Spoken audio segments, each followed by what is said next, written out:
天理为什么要创造提瓦特？原初逆转毁灭到底说的又是什么呢？在过完第3页勇者与邪龙和第4页的后日谈以后，我整理了一些新的想法。你看，在后日谈里说到，西木兰卡这本书是以提瓦特为基底创造出来的。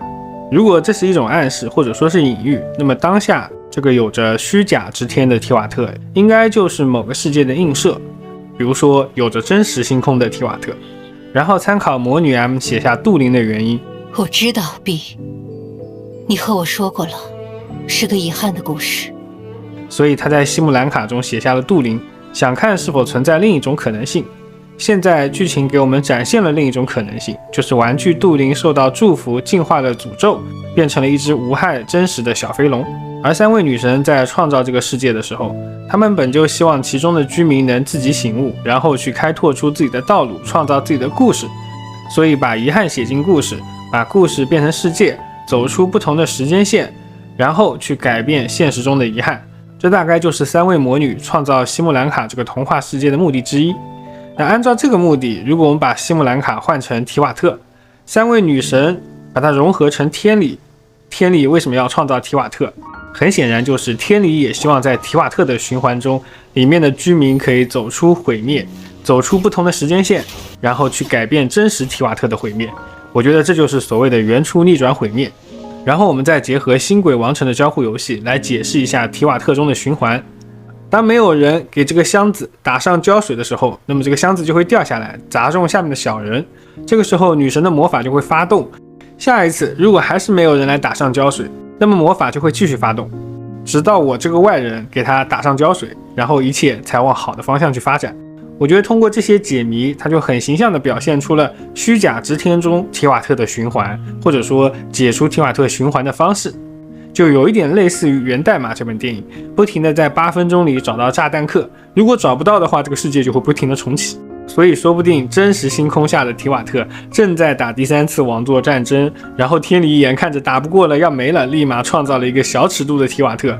然后尺度小质量小，里面的时间流速就会特别快，然后再把各种变量都加到这个虚假之天中的提瓦特，让它快速的循环迭代，找到应对毁灭的方法。而在游戏的加载文案里有一句，回想起星空时，时间就会流逝得格外的快。假如说这里的星空指的是真实提瓦特的星空，而这里的时间指的又是虚假之天里提瓦特的时间，那么这句话就变得很好理解了。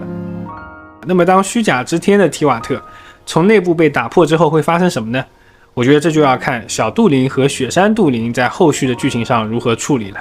作为本页的主角之一，杜林这条邪龙，我们来考据一下。雪山杜林的起源呢，是莱茵多特的深渊造物，他来到蒙德，给蒙德带来了灾难，最后被特瓦林咬穿脖梗，死于雪山。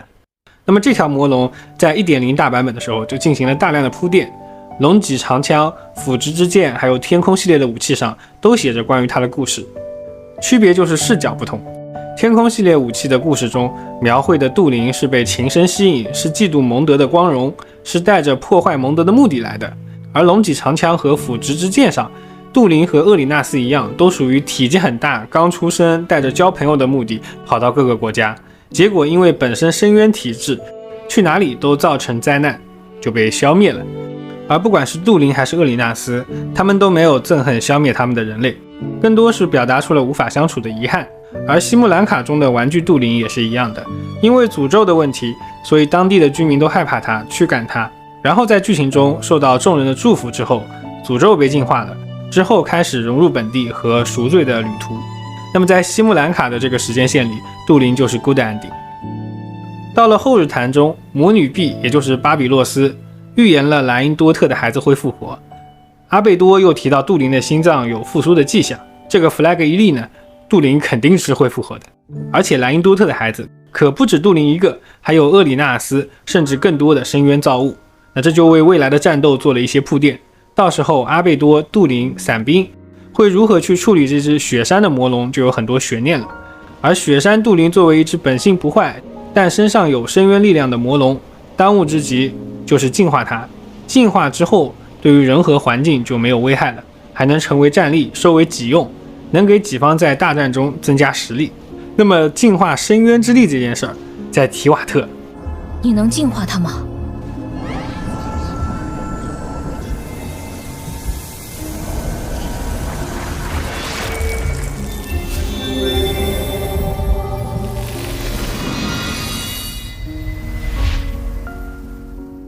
所以小杜灵和杜灵之间的关系如何处理，倒影世界中的个体会如何影响现实中的个体是和纳美克星人一样两者合体，还是会成为独立的两个个体？那从这点上就可以进一步的去推理提瓦特的结局大概会是怎样。接着在这页故事中，戏份最重的伞兵，他和玩具杜灵的境遇有着极强的相似性，因此作为一组对照，伞兵的态度就间接地反映了他对于过去自己的态度。一开始的时候，他说有时候就是要被胖揍一顿才能清醒过来，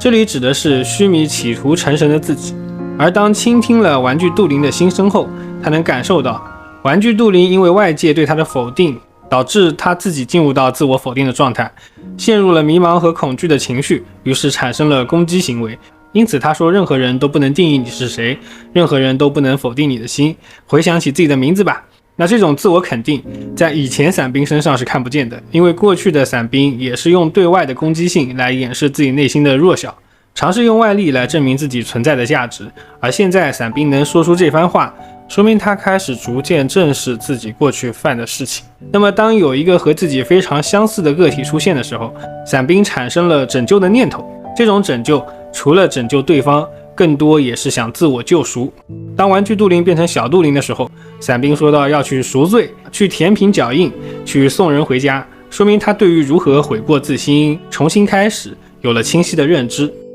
那我个人对于伞兵这个角色的看法是，他作为一个恶人，要么在最初的时候就被消灭了，这样我们就会说他罪有应得，那么在我们心里也就画上了一个句号。而当初没有死，另一条道路就是劳动改造，重塑自我认知，然后去赎罪，干点好事。但这还远远不够，他还是要死，但不是死于自私的复仇，而是为了他人去死。在这个下火中，我觉得伞兵到了第二步，他从最初的极端都是背叛，变成了有的时候是要揍一顿才能清醒。没有人能定义自己，督促小杜灵赎罪，可以说在心里他逐渐地认知到自己过去的问题，但这还不完全，所以安排他作为小杜灵的保姆，应该是能走上一条相互弥补、自我补全的道路。那作为一个心理有缺陷的角色，他的故事肯定还没有结束，而且我相信，就算伞兵这个角色最终是让自己死亡去拯救别人，在玩家的口碑中收获的可能也是这是他应该做的，早该死了这样的评价。当然这都是后话。以上是西姆兰卡第3页和后日谈的一些整理和总结，我是提瓦特地理，我们下期再见。